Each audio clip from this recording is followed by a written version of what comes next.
ಪರಿಚಯ ಮಾಡಿಸಿದ್ದು ಮಾತ್ರ ಅಲ್ಲ, ಅವರ ಜ್ಞಾನದ ಪರಿಚಯವನ್ನು ವ್ಯಾಸತೀರ್ಥರು ಅವತ್ತಿನ ಕಾಲಘಟ್ಟದಲ್ಲಿ ಮಾಡಿಸಿದ್ರು. ದೇವರು ಗುಡಿಲಿ ಮಾತ್ರ ಇದ್ದಾನ ಅಂದ್ರೆ ಗುಡಿಲಿ ಮಾತ್ರ ಇಲ್ಲ. ನಮ್ಮೊಳಗೆ ಇಲ್ಲದ ದೇವರು ಇನ್ನೆಲ್ಲೂ ಇಲ್ಲ.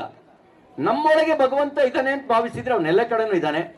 ಇದರ ಉದ್ದೇಶ ಏನು ಅಂದ್ರೆ, ಸ್ವಲ್ಪ ತಗ್ಗಿ ಬಗ್ಗಿ ಒಳ್ಳೇದು ಕೆಟ್ಟದ್ದು ಅಂತ ತಿಳ್ಕೊಂಡು ಕೆಟ್ಟದ್ದನ್ನು ಮಾಡ್ದಲೇನೆ ಒಳ್ಳೆ ಮಾರ್ಗದಲ್ಲಿ ನಡಿಬೇಕು. ದೇವರಿಗೆ ಕಣ್ ತಪ್ಪಿಸಿ ಆಗಲ್ಲ ಕೆಟ್ಟದ್ದನ್ನು. ಅಕಸ್ಮಾತ್ ಏನಾದ್ರು ಮಾಡಿದ್ರೆ ಒಳ್ಳೇದು ಕಟ್ಟಿಟ್ಟು ಬುತ್ತಿಯಾಗಿ ನಮ್ಮ ಹಿಂದ್ಗಡೆ ಬರುತ್ತೆ, ಕೆಟ್ಟದ್ದು ಕೂಡ ಕಟ್ಟಿಟ್ಟು ಬುತ್ತಿಯಾಗಿ ನಮ್ಮ ಹಿಂದ್ಗಡೆ ಬರುತ್ತೆ. ಅದಕ್ಕಾಗಿ ನಮ್ಮ ಹಿರಿಯರು ದೇವರನ್ನ ಬೇರೆ ಬೇರೆ ರೂಪದಲ್ಲಿ ಪೂಜಿಸಿದ್ರು ಕೂಡ ದೇವರು ಒಬ್ಬನೇ. ಅವನು ಸರ್ವಾಂತರ್ಯಾಮಿ. ಅವನು ಗಂಡು ಹೌದು, ಹೆಣ್ಣು ಹೌದು. ಹೆಣ್ಣಲ್ವಾ ಅಂದ್ರೆ ಹೆಣ್ಣು ಹೌದು, ಗಂಡಲ್ವಾ ಅಂದ್ರೆ ಗಂಡು ಹೌದು, ಎರಡೂ ಅಲ್ವಾ ಅಂದ್ರೆ ಎರಡೂ ಹೌದು. ಎಲ್ಲಿದ್ದಾನೆ ಅಂತ ಕೇಳಿದ್ರೆ ಎಲ್ಲ ಕಡೆಯಲ್ಲೂ ಇದ್ದಾನೆ. ಆದ್ರೆ ಎಲ್ಲ ಕಡೆಯಲ್ಲೇ ಇದ್ದಾನೆ ಅಂತ ಹೇಳಿದ್ರೆ ಈ ನಮ್ಮನ್ನು ನಾವು ನೋಡ್ಕೋಬೇಕು ಅಂದ್ರೆ ಏನ್ ಬೇಕು? ಕನ್ನಡಿ ಬೇಕು.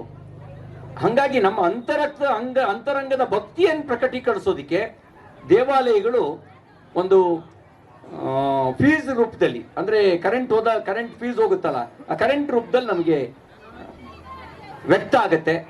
ಆ ಕಾರಣಕ್ಕೆ ನಾವು ದೇವಾಲಯಗಳನ್ನು ಕಟ್ಟಿದ್ದೇವೆ ಅನ್ನೋ ಮಾತನ್ನು ಹೇಳಿ, ಇದು ನಿಮ್ಮ ಭಕ್ತಿಯ ಭಾವನೆಗೆ ಹಿಡಿದ ಕೈಗನ್ನಡಿ ಮಾತ್ರ ಆಗದೆ ನಿಮ್ಮ ಅಂತರಂಗದ ಭಾವನೆಗೆ ಕನ್ನಡಿಯನ್ನು ಹಿಡೀಲಿ ಅಂತೇಳಿ ಹೇಳಿ ಈ ಸಂದರ್ಭದಲ್ಲಿ ಹೇಳ್ತಾ, ನಾನು ಖಾಸಗಿಯಾಗಿ ಒಂದು ಮಾತು ಹೇಳಿದೆ. ನಾನು ರೇವಣ್ಣವರೇ, ನಾನು ಬಹಳ ಜನ ನೋಡಿದ್ದೀನಿ. ಆದರೆ ಇಡೀ ರಾಜ್ಯ ಸುತ್ತಿ ಈ ರೀತಿಯಲ್ಲಿ ಸಮಾಜವನ್ನು ಸಂಘಟಿಸುವಂಥ ಕೆಲವೇ ಜನರಲ್ಲಿ ನೀವು ಕೂಡ ಒಬ್ಬರು. ನಾನು ಸಣ್ಣ ಸಣ್ಣ ಕಾರ್ಯಕ್ರಮಗಳು ಕೂಡ ಬಂದಿದ್ದೀರಿ, ಸಮಾಜವನ್ನು ಸಂಘಟಿಸ್ತಿದ್ದೀರಿ. ಒಳ್ಳೇದಾಗಲಿ, ಎಲ್ಲವೂ ಸಶಕ್ತವಾಗಬೇಕು. ನಾನು ಕೂಡ ಒಂದು ಉದ್ದೇಶ ಇಟ್ಕೊಂಡು ಕೆಲಸ ಮಾಡ್ತಾ ಇದ್ದೀನಿ, ನೀವು ಒಂದು ಉದ್ದೇಶ ಇಟ್ಕೊಂಡು ಕೆಲಸ ಮಾಡ್ತಾ ಇದ್ದೀರಿ. ನಾನು ಸಮಸ್ತ ಹಿಂದೂ ಸಮಾಜವನ್ನು ಸಂಘಟಿಸಬೇಕು, ಅದು ಶಕ್ತಿಶಾಲಿ ಆಗಬೇಕು ಅನ್ನೋ ಉದ್ದೇಶ ಇಟ್ಕೊಂಡು ಕೆಲಸ ಮಾಡ್ತಾ ಇದ್ದೀವಿ. ನೀವು ಹಾಲುಮತ ಸಮಾಜವನ್ನು ಸಂಘಟಿಸಬೇಕು ಅನ್ನೋ ಉದ್ದೇಶ ಇಟ್ಕೊಂಡು ಕೆಲಸ ಮಾಡ್ತಾ ಇದ್ದೀವಿ. ನಮಗೆ ಜಾತಿ ಬೇರೆ ಬೇರೆ ಇರ್ಬೋದು, ನೀತಿ ಬೇರೆ ಇಲ್ಲ, ಸಂಸ್ಕೃತಿ ಬೇರೆ ಇಲ್ಲ. ನಮ್ಮ ಸಂಸ್ಕೃತಿ ಮತ್ತು ನಮ್ಮ ನೀತಿ ಒಂದೇನೆ. ಆ ಸಂಸ್ಕೃತಿ ಮತ್ತು ನೀತಿಯನ್ನ ಉಳಿಸ್ಕೊಳ್ಳೋದಿಕ್ಕೆ ಜಾತಿಯ ಒಳಗಡೆ ಸಾಮರಸ್ಯವನ್ನು ಮೂಡಿಸಿ ನಾವು ದೇಶ ಕಟ್ಟುವ ಕೆಲಸವನ್ನು ಮಾಡೋಣ ಅಂತಕ್ಕಂಥ ಮಾತನ್ನು ಹೇಳ್ತಾ, ನಮ್ಮ ಮಂಜೇಗೌಡ ಹೇಳಿದ್ರು, ನಾನು ಮೊನ್ನೆ ಬುಡಕಟ್ನವರೆಲ್ಲ ಇನ್ವಿಟೇಷನ್ ಕೊಡಕ್ಕೆ ಬಂದಿದ್ರು. ಅವಾಗ ನಾನು ಹೇಳಿದೆ, ಏನು ಮಾಡ್ಲಪ್ಪ, ಸೌಟಲ್ಲಿ ಕೊಡಕ್ಕೆ ತಾಕತ್ತಿದ್ದಾಗ ಸೌಟಲ್ಲಿ ಹಾಕಿದ್ದೀನಿ. ಈಗ ಉದಾಹರಣೆಯಲ್ಲಿ ಮಾತ್ರ ಕೊಡೋ ಸಾಮರ್ಥ್ಯ ಇದೆ, ಉದಾಹರಣೆಯಲ್ಲಿ ಕೊಟ್ಟಿದ್ದೀನಿ. ನಾಳೆ ನೀವು ಇನ್ನೂ ಹೆಚ್ಚು ಕೊಡಬೇಕು ಅಂದಾಗ ನಾನು ಯಾವತ್ತೂ ಹಂಪಾಪುರನೂ ಸೇರಿದಂತೆ ಯಾವ ಊರಿಗೂ ಕೈಗುಡ್ಡ ಮಾಡಿಲ್ಲ. ಆದರೆ ಪರಿಸ್ಥಿತಿ ಹಂಗಿದೆ. ಹಾಗಾಗಿ ಪರಿಸ್ಥಿತಿಗೆ ಅನುಗುಣವಾಗಿ ಇವತ್ತು 3 ಲಕ್ಷ ಕೊಟ್ಟಿದ್ದೀನಿ. ನಾಳೆ ಅನುಕೂಲ ಪರಿಸ್ಥಿತಿ ಬಂದಾಗ 30 ಲಕ್ಷನೂ ಕೊಡ್ತೀನಿ. ಯಾವತ್ತೂ ಕೈ ಬಿಟ್ಟಿಲ್ಲ, ನೀವು ನನ್ನನ್ನು ಕೈ ಬಿಟ್ಟಿಲ್ಲ, ನಾನು ನಿಮ್ಮನ್ನು ಕೈ ಬಿಡಲ್ಲ. ಮತ್ತು ಎಲ್ಲದಕ್ಕಿಂತಲೂ ಒಳ್ಳೆ ಕಾರ್ಯಕ್ಕೆ ಜೊತೆಗೆ ನಿಂತ್ಕೊಳ್ಳೋದು ನನ್ನ ಧರ್ಮ. ಹಾಗಾಗಿ ಆ ರೀತಿ ಯಾವತ್ತೂ ನಾವು ಹಿಂದೆ ಮುಂದೆ ನೋಡಿಲ್ಲ ಅಂತಕ್ಕಂಥ ಮಾತನ್ನು ಈ ಸಂದರ್ಭದಲ್ಲಿ ಹೇಳಿ ಶುಭವಾಗಲಿ. TB ಕಾವಲಿನಲ್ಲಿ ದೇವಸ್ಥಾನ ಓಪನ್ನು, ಅಲ್ಲೂ ಗುರುಗಳು ಬಂದಿದ್ದಾರೆ. ನಾನು ಯೋಚನೆ ಮಾಡಿದೆ ಅಲ್ಲಿ ಹೋಗಿ ಇಲ್ಲಿಗೆ ಬರೋಣ ಅಂತ ಯೋಚನೆ ಮಾಡಿದೆ. ಅಷ್ಟೊತ್ತಿಗೆ ಹೇಳಿದ್ರು, ರೇವಣ್ಣವ್ರು ಇಲ್ಲೇ ಬರ್ತಾ ಇದ್ದಾರೆ, ಒಂದು 10 ನಿಮಿಷ ಇಲ್ಲಿ ಬಂದು ಹೋಗ್ಬಿಡ್ತಾರೆ ಅಂತ. ನೀವು ಬರ್ದೇ ಇದ್ರೆ ನಾನು ತಪ್ಪಿಸ್ಕೊಂಡ್ಬಿಡ್ತಿದ್ದೆ. ನಾ ಗಾಯತ್ರಕ್ಕಂಗೆ ಹೇಳಿದ್ದೆ, ಹಂಗೆ ಹೊಟ್ಬಿಡ್ತೀನಿ ಕಣಕ್ಕ ಇಲ್ಲಿಂದಲೇ ಅಂತ ಹೇಳಿ. ನೀವು ಬರ್ತಾ ಇದ್ದೀರಿ ಅಂತ ಅಂದಾಗ ನಿಮ್ಮನ್ನ ಸ್ವಾಗತ ಮಾಡಿ ಮತ್ತು ನಾನು ವೇದಿಕೆಯಿಂದ ಹಂಗೆ ಹೋಗೋಣ ಅಂತ ಹೊರಟೆ. ಇವ್ರು ಒಂದು ಮಾತಾಡಿ ಓಡಿ ಅಂತ ಹೇಳಿದ್ರು. ಈ ಮಾತು ನಮ್ಮಂತರಿಗೆ ಮೈಕ್ ಕೊಟ್ಟರೆ ಅದು ಒಂದಕ್ಕೆ ನಿಲ್ಲಲ್ಲ. ಹಾಗಾಗಿ ಸ್ವಲ್ಪ ಉದ್ದನೆ ಮಾತಾಡಿದ್ದೀನಿ. ಎಲ್ರಿಗೂ ಒಳ್ಳೇದಾಗಲಿ, ದೇವರು ನಿಮ್ಮ ಮನಸ್ಸಿನ ಸದಿಚ್ಛೆಗಳನ್ನು ನೆರವೇರಿಸಲಿ ಅಂತ ಹೇಳಿ ಆ ತಾಯಿ ಲಕ್ಷ್ಮೀ ದೇವಿಯಲ್ಲಿ ಪ್ರಾರ್ಥಿಸಿ, ಬರೀ ಲಕ್ಷ್ಮಿ ನಮಗೆ ಬರಬಾರ್ದು, ಸರಸ್ವತಿಯ ಜೊತೆಗೆ ಲಕ್ಷ್ಮಿ ಬರಲಿ. ಆ ಸರಸ್ವತಿಯ ಜೊತೆಗೆ ಲಕ್ಷ್ಮಿ ಬಂದಾಗ ಮಾತ್ರ ನಮ್ಮಲ್ಲಿ ಅಹಂಕಾರ ಬರಲ್ಲ. ಬರೀ ಲಕ್ಷ್ಮಿ ಬಂದರೆ ಅಹಂಕಾರ ಬಂದ್ಬಿಡುತ್ತೆ. ಸರಸ್ವತಿಯ ಜೊತೆಗೆ ಲಕ್ಷ್ಮಿ ಬರಲಿ ಅಂತ ಹೇಳಿ ಪ್ರಾರ್ಥಿಸಿ ಎಲ್ಲರಿಗೂ ಹೊಂದಿಸಿ ನನ್ನ ಮಾತು ಮುಗಿಸ್ತೀನಿ. ನಮಸ್ಕಾರ.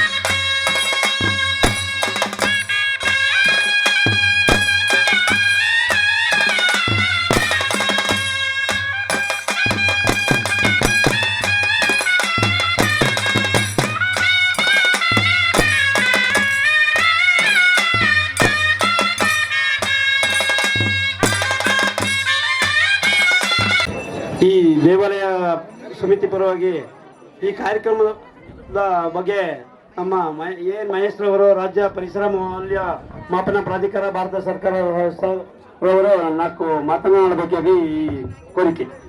ಇಷ್ಟು ಹಳ್ಳಿಯಿಂದ ಗುಡಕಟ್ಟುಗಳು ಒಕ್ಕಲುಗಳು ಸೇರಿ ಒಂದು ಗುಡಕಟ್ಟನ್ನು ಮಾಡಿಕೊಂಡು ಲಕ್ಷ್ಮೀ ದೇವಿಯ ದೇವಸ್ಥಾನ, ನೂತನ ದೇವಸ್ಥಾನವನ್ನ ಸುಂದರವಾಗಿ ನಿರ್ಮಾಣ ಮಾಡಿರ್ತಕ್ಕಂಥದ್ದು ಬಹಳ ಸಂತೋಷ ಅಂತೇಳಿ ಹೇಳ್ತಾ, ಅದ್ರ ಜೊತೆಗೆ ಕನಕದಾಸರ ನೂತನ ಪ್ರತಿಮೆಯನ್ನ ಕೂಡ ಅನಾವರಣ ಮಾಡಲಾಗಿದೆ.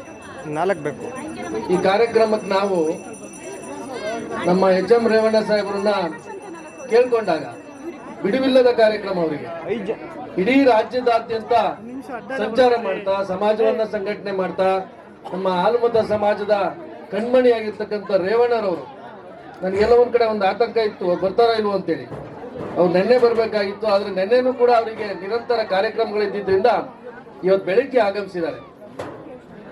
ಈ ಸಮಾಜ 1992ರಲ್ಲಿ ಮಠ ಪ್ರಾರಂಭ ಆದಂತ ಸಂದರ್ಭದಲ್ಲಿ ಮಠ ಪ್ರಾರಂಭ ಮಾಡಲಿಕ್ಕೆ ಪ್ರಮುಖ ಕಾರಣಭೂತರಾಗಿರ್ತಕ್ಕಂಥವ್ರು ಎಚ್.ಎಂ. ರೇವಣ್ಣರವರು.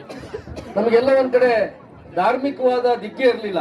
ಒಂದು ಸಂಘಟನೆಯನ್ನ ಕಟ್ಟಿ ಆ ಸಂಘಟನೆಯನ್ನ ಇಡೀ ದೇಶ ಅಲ್ಲ ಪ್ರಪಂಚದಾದ್ಯಂತ ಸಮಾಜವನ್ನ ಪರಿಚಯಿಸ್ತಕ್ಕಂಥದ್ದು ಮತ್ತು ಸಮಾಜವನ್ನ ಒಟ್ಟುಗೂಡಿಸಿ ಎಲ್ಲ ಒಂದ್ ಕಡೆ ನಾವಿದೆ, ಉತ್ತರ ಪ್ರದೇಶದಲ್ಲಿ ನಾವಿದ್ದೇವೆ, ತಮಿಳುನಾಡಲ್ಲಿದ್ದೇವೆ, ಕೇರಳ, ಆಂಧ್ರ ಎಲ್ಲ ರಾಜ್ಯದಲ್ಲೂ ಕೂಡ ಹರಿದೊಂಚು ಹೋಗಿರ್ತಕ್ಕಂಥ ಸಮಾಜವನ್ನ ಇಡೀ ದೇಶದಲ್ಲಿ ಒಗ್ಗಟ್ಟು ಮಾಡ್ತಕ್ಕಂಥ ಕೆಲಸವನ್ನ ರೇವಣ್ಣ ಅವ್ರು ಮಾಡ್ತಾ ಇದ್ದಾರೆ.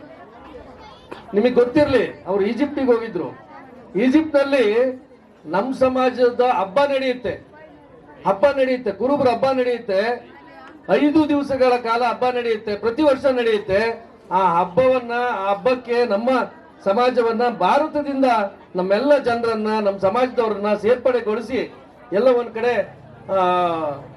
ಇಡೀ ಪ್ರಪಂಚಕ್ಕೆ ಸಮಾಜವನ್ನ ಪರಿಚಯಿಸ್ತಕ್ಕಂಥ ಕೆಲಸವನ್ನ ನಿರಂತರವಾಗಿ ಮಾಡ್ತಿರ್ತಕ್ಕಂಥ ರೇವಣ್ಣವರು ನಮ್ಮ ಜೊತೆ ಇದ್ದಾರೆ.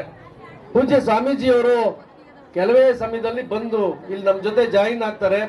ಅವರು ಚಿಕ್ಕನಾಯಕನಹಳ್ಳಿನಲ್ಲಿ ಇದೇ ರೀತಿಯ ಒಂದು ದೇವಸ್ಥಾನದ ಕಾರ್ಯಕ್ರಮ ಇದೆ, ಹೊಳೆ ಪೂಜೆ ಇರ್ತಕ್ಕಂಥ ಕಾರ್ಯಕ್ರಮದಲ್ಲಿ ಭಾಗವಹಿಸ್ತಾರೆ. ಅವರು ಕೂಡ ಈಗ ನಮ್ಮ 4 ವಿಭಾಗದಲ್ಲೂ 4 ಸ್ವಾಮೀಜಿಗಳಿದ್ದಾರೆ. ನಮ್ಮ ನಿರಂಜನಾನಂದಪುರಿ ಸ್ವಾಮೀಜಿಗವರು ನೇತೃತ್ವ ವಹಿಸಿದ್ದಾರೆ. ಈಗಾಗಲೇ ಗುಲ್ಬರ್ಗದಲ್ಲಿ ನಮ್ಮ ಒಬ್ಬ ತಿಂತಿಣಿ ಮಠದ ಸ್ವಾಮೀಜಿಯವರು ಕೂಡ ದೈವಾಧೀನರು ಇತ್ತೀಚೆಗಾಗಿದ್ದಾರೆ. ಆದ್ರಿಂದ ಬೇರೆ ಸಮಾಜಗಳಿಗೆ ಕಂಪೇರ್ ಮಾಡಿದ್ರೆ ನಮ್ಮ ಮಠಗಳು ಕಡಿಮೆ ಇರೋದ್ರಿಂದ ನಿರಂತರ ಕಾರ್ಯಕ್ರಮಗಳು ಇಡೀ ರಾಜ್ಯಾದ್ಯಂತ ನಡೀತಿರ್ತವೆ. ಹಾಗಾಗಿ ಸ್ವಾಮೀಜಿಯವರು ಸ್ವಲ್ಪ ತಡವಾಗಿ ಬಂದು ಸೇರ್ಕೊಳ್ತಾರೆ ಅಂತ ಹೇಳ್ತಾ, ಎಲ್ಲ ಒಕ್ಕಲುಗಳು ಬರೀ 80 ಒಕ್ಕಲು ಅಂತ ಕೇಳಿದೆ ನಾನು. 80 ಒಕ್ಕಲಿನವರು ಸೇರಿ ಇಷ್ಟು ಸುಂದರವಾದ ದೇವಾಲಯವನ್ನು ಮಾಡಿ, ಅದರಲ್ಲೂ ಕೂಡ ವಿಶೇಷತೆ ಏನು ಅಂತಂದ್ರೆ ಹೆಣ್ಣು ಮಕ್ಕಳು ದೇವರಿಗೆ ಗುಂಡಿನ ಸರವನ್ನ ಮಾಡಿಸ್ಕೊಡ್ತಕ್ಕಂಥದ್ದು ನೋಡಿ. ಇದೆ ಚಿನ್ನದ್ದು, ಅದು ಈ ಒಂದು ಚಿನ್ನದ ದುಬಾರಿ ಬೆಲೆನಲ್ಲಿ ಹೆಣ್ಮಕ್ಳು ತಮ್ಮ ಸ್ವಂತ ಹಣದಲ್ಲಿ ತವರು ಮನೆಗೆ ಅಂತೇಳಿ ಉಡುಗೊರೆ ಕೊಡ್ತಾ ತವರು ಮನೆಯ ದೇವಸ್ಥಾನ ಧಾರ್ಮಿಕವಾಗಿ ಚೆನ್ನಾಗಿರ್ಲಿ ಅಂತಕ್ಕಂಥದ್ದು ಮತ್ತು ಆ ದೇವಸ್ಥಾನಕ್ಕೆ ಇನ್ನೂ ಅಂದ್ರೆ ಒಂದು ಸಂಬಂಧವನ್ನ ಬೆಸೆತಕ್ಕಂಥದ್ದು ನೋಡಿ ಎಷ್ಟು ಚೆನ್ನಾಗಿದೆ ಅಂದ್ರೆ, ನಮ್ಮ ಧಾರ್ಮಿಕತೆ, ನಮ್ಮ ಮಠಗಳು, ನಮ್ಮ ದೇವಸ್ಥಾನಗಳು ನಮ್ಮನ್ನ ಪುನಃ ಪುನಃ ಪುನಃ ನಮ್ಮ ಸಂಬಂಧವನ್ನ ಬೆಸೀತಾ ಹೋಗ್ತವೆ. ಆ ಬೆಸೆಯುವಂತೆ ಮಾಡ್ತಕ್ಕಂಥದ್ದನ್ನ ಲಕ್ಕಮ್ಮ ದೇವಿ ಕೃಪೆಯಿಂದ ಇವತ್ತಾಗಿದೆ. ಹಾಗಾಗಿ ಎಲ್ಲ ಹೆಣ್ಣು ಮಕ್ಕಳು ತವ್ರ ಮನೆಗೆ ಬಂದು ತಮ್ಮ ಕೈಲಾಗಿರ್ತಕ್ಕಂಥ ಕಾಣಿಕೆಯನ್ನ ಆ ದೇವಿಗೆ ಅರ್ಪಿಸಕ ಇರ್ತಕ್ಕಂಥದ್ದು ಕೂಡ ಬಹಳ ಸಂತೋಷ ಅಂತೇಳಿ ಹೇಳ್ತಾ, ಕೆಲವು ದಿನಗಳಲ್ಲಿ ಈ ಕಾರ್ಯಕ್ರಮವನ್ನ ಮಂಜೇಗೌಡರ ನೇತೃತ್ವದಲ್ಲಿ ತುಂಬಾ ಚೆನ್ನಾಗಿ ಮಾಡಿರ್ತಕ್ಕಂಥದ್ದು ಕೂಡ ಸಂತೋಷ ಅಂತೇಳಿ ಭಾವಿಸ್ತೇನೆ. ಅದ್ರ ಜೊತೆನಲ್ಲಿ ಇವತ್ತು ಶಾಸಕರಾಗಿರ್ತಕ್ಕಂಥ ತಮ್ಮಯ್ಯನವರು ಬರಬೇಕಾಗಿತ್ತು. ಅವರು ಕೂಡ ದೇವಸ್ಥಾನಕ್ಕೆ 20 ಲಕ್ಷದ ಅನುದಾನವನ್ನು ಹಾಕಿದ್ದಾರೆ. ಸಿ ಟಿ ರವಿ ಅವರು ಕೂಡ ಅವರು ತಮ್ಮ ಅನುದಾನದಲ್ಲಿ ಹಣವನ್ನು ಹಾಕಿದ್ದಾರೆ. ಹೀಗೆ ಎಲ್ಲರ ಸಹಯೋಗದೊಂದಿಗೆ, ಎಲ್ಲರ ಸಹಕಾರದೊಂದಿಗೆ ದೇವಸ್ಥಾನ ತುಂಬಾ ಚೆನ್ನಾಗಿ ಮೂಡಿ ಬಂದಿದೆ. ಈ ದೇವಸ್ಥಾನ ಮುಂದಿನ ದಿನಗಳಲ್ಲಿ ಇನ್ನೂ ಅಂದ್ರೆ ನಿರಂತರ ಕಾರ್ಯಗಳು ನಡೀಬೇಕು. ದೇವಸ್ಥಾನ ಅಂದ ತಕ್ಷಣನೇ ಎಲ್ಲ ಉದ್ಘಾಟನೆ ಮಾಡ್ತೇವೆ, ಹೊಸ ನೂತನ ದೇವಾಲಯದ ಪ್ರಾರಂಭೋತ್ಸವ ಮಾಡ್ತೇವೆ, ಒಂದು ಧಾರ್ಮಿಕ ಸಭೆಯನ್ನು ಮಾಡ್ತೇವೆ. ಆ ನಂತರ ದೇವಸ್ಥಾನವನ್ನ ಅದೇ ರೀತಿಯ ಶುಚಿತ್ವ ಇಟ್ಕೊಂಡು, ಸ್ವಚ್ಛತೆಯಿಂದ ಇಟ್ಕೊಂಡು, ಪೂಜಾ ಕೈಂಕಾರವನ್ನ ನಿರಂತರವಾಗಿ ಮಾಡಿದಂತ ಸಂದರ್ಭದಲ್ಲಿ ಮಾತ್ರ ನಮ್ಮೆಲ್ಲರಿಗೂ ಏಳಿಗೆ ಆಗ್ತದೆ ಅಂತೇಳಿ ಈ ಸಂದರ್ಭದಲ್ಲಿ ಹೇಳಲಿಕ್ಕೆ ಬಯಸ್ತಾ ಈ ಕಾರ್ಯಕ್ರಮದಲ್ಲಿ ಭಾಗಿಯಾಗಿರ್ತಕ್ಕಂಥ ಎಲ್ಲರಿಗೂ ಕೂಡ ಧನ್ಯವಾದಗಳನ್ನ ಹೇಳ್ತಾ ನನ್ನ ಮಾತನ್ನು ಮುಗಿಸ್ತೇನೆ. ನಮಸ್ಕಾರ. ಇವತ್ತು ಮಾಡಿದ್ದೀರಾ ಹಂಪಾಪುರ, ಕೆಂಪನಹಳ್ಳಿ, ಕುಳ್ಳಾರಳ್ಳಿ, ನನ್ನ ಗಂಡನೂರು ಕುಳ್ಳಾರಳ್ಳಿ, ಅಲ್ಲಿಂದನೂ ಸುಮಾರು ಜನ ಬಂದಿದ್ದಾರೆ. ನಾನು ಕೇಳಿದೆ, ಈ ದೇವ್ರು ನಿಮ್ದೇ ಅಂದ್ರಪ್ಪ, ಇಲ್ಲಿ ಲಕ್ಷ್ಮೀ ದೇವಿ ಅಂತ ಹೇಳಿ, ಹೂಕಣಕ ಅಂತ ಅಂದ್ರು. ಹಾಗೆ ದೇಗ್ಲಾಪುರ, ಹೂವೇನಹಳ್ಳಿ, ನರಗುಡ್ನಹಳ್ಳಿ ಅವರೆಲ್ಲರೂ ಈ ದೇವಸ್ಥಾನಕ್ಕೆ ನಡ್ಕೊಂಡು ದೇವಸ್ಥಾನ ನಿರ್ಮಾಣ ಮಾಡ್ಲಿಕ್ಕೆ ಸಹಕಾರವನ್ನ ಕೊಟ್ಟಿದ್ದಾರೆ. ಅದರಿಂದ ಇವತ್ತು ಉತ್ತಮವಾದ ಒಂದು ದೇವಸ್ಥಾನ ನಿಮ್ಮ ಹಂಪಾಪುರದಲ್ಲಿ ನಿರ್ಮಾಣವನ್ನ ಮಾಡಿದ್ದಾರೆ. ಹಾಗೆ ಎಲ್ಲ ರಾಜಕೀಯ ವ್ಯಕ್ತಿಗಳು ಸಹ ಅದಕ್ಕೆ, ತಮ್ಮಯ್ಯ ಇರ್ಬೋದು, CT ರವಿ ಅವರು ಇರ್ಬೋದು, ಎಲ್ಲರೂ ಸಹ ಇದಕ್ಕೆ ಧನ ಸಹಾಯವನ್ನ ಮಾಡಿ ದೇವಸ್ಥಾನ ನಿರ್ಮಾಣ ಮಾಡಲಿಕ್ಕೆ ಸಹಕಾರವನ್ನ ಕೊಟ್ಟಿದ್ದಾರೆ. ಆದರೆ ತುಂಬಾ ಸುಂದರವಾಗಿದೆ. ಅದರ ನಿರ್ವಹಣೆಯನ್ನ ಅಚ್ಚುಕಟ್ಟಾಗಿ ಪೂಜೆ ಪುನಸ್ಕಾರಗಳಿರ್ಬೋದು, ಆ ಸುತ್ತಮುತ್ತ ಆ ಪರಿಸರ ಇರ್ಬೋದು, ಅದನ್ನ ತುಂಬಾ ಚೆನ್ನಾಗಿ ಇಟ್ಕೋಬೇಕಾಗುತ್ತೆ. ಯಾಕೆ ಅಂತ ಹೇಳಿದ್ರೆ ದೇವಸ್ಥಾನ ಕಟ್ಟಿದ್ರೆ ಮುಗಿಲಿಲ್ಲ ಅದ್ರ ಕೆಲಸ, ಅದನ್ನ ಅಚ್ಚುಕಟ್ಟನ್ನು ನಾವು ನೋಡ್ಕೋಬೇಕಾಗುತ್ತೆ. ಹಂಪಾಪುರ ಟೌನಿಗೆ ಪಕ್ಕ ಇರೋದ್ರಿಂದ ತುಂಬಾ ಎಲ್ಲ ಚೆನ್ನಾಗಿ ನೋಡ್ಕೋತೀರಾ ಅಂತ ನಾನು ಅನ್ಕೊಳ್ತೀನಿ. ಆಮೇಲೆ ಕನಕ ಸ್ಟ್ಯಾಚ್ಯೂವನ್ನ ನಿರ್ಮಾಣ ಮಾಡಿದ್ದಾರೆ. ಬಹಳ ಸುಂದರವಾಗಿ ಆ ಕನಕದ ವಿಗ್ರಹ ಬಂದಿದೆ. ಆಮೇಲೆ ರಾಜು ಹೇಳ್ತಾ ಇದ್ದ, ನಾನೊಂದು ಸಂಗೊಳ್ಳಿ ರಾಯಣ್ಣನ ಸ್ಟ್ಯಾಚ್ಯೂನ ನಿರ್ಮಾಣ ಮಾಡಿ ಅಂದಾಗ ಅಲ್ಲೆಲ್ಲೋ ಕೆಳಗಡೆ ಮಾಡ್ತೀನಿ ಅಂದ. ರಾಜು, ಎಲ್ಲೂ ಕೆಳಗಡೆ ಮಾಡಬೇಡ, ಅದ್ರ ಪಕ್ಕದಲ್ಲೇ ಮಾಡಲ್ಲ, ಆ ಕಡೆ ರೈಟ್ ಸೈಡ್ ಜಾಗ ಇದೆ, ತುಂಬಾ ಚೆನ್ನಾಗಾಗುತ್ತೆ. ಕಂಚಿನ ಸಂಗೊಳ್ಳಿ ರಾಯಣ್ಣ ವಿಗ್ರಹವನ್ನ ಮಾಡ್ತೀನಿ ಅಂತ ಹೇಳ್ತಾ ಇದ್ರು. ಅದರಿಂದ ಇಲ್ಲೇ ಮಾಡು ಒಂದೇ ಕಡೆ ಅಂತ ನಾನು ಆ ಸಲಹೆಯನ್ನ ಕೊಟ್ಟಿದ್ದೀನಿ. ಯಾವ ತರ ಸ್ವೀಕಾರ ಮಾಡ್ತಾರೋ ಗೊತ್ತಿಲ್ಲ ನನಗೆ, ಮಾಡಿ ಅಂತ ಹೇಳಿದೀನಿ.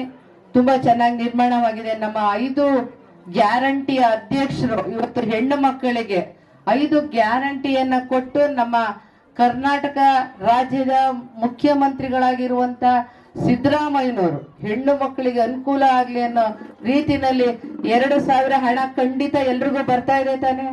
ಬರ್ತಾ ಇದೆಯಿಲ್ವಾ? ಬರ್ತಾ ಇದೆ. ವಿದ್ಯುತ್ ಏನಾದ್ರು ಕಟ್ಟಕ್ ಹೋಗ್ತೀರಾ? ಕರೆಂಟ್ ಬಿಲ್ನ ಇಲ್ಲ.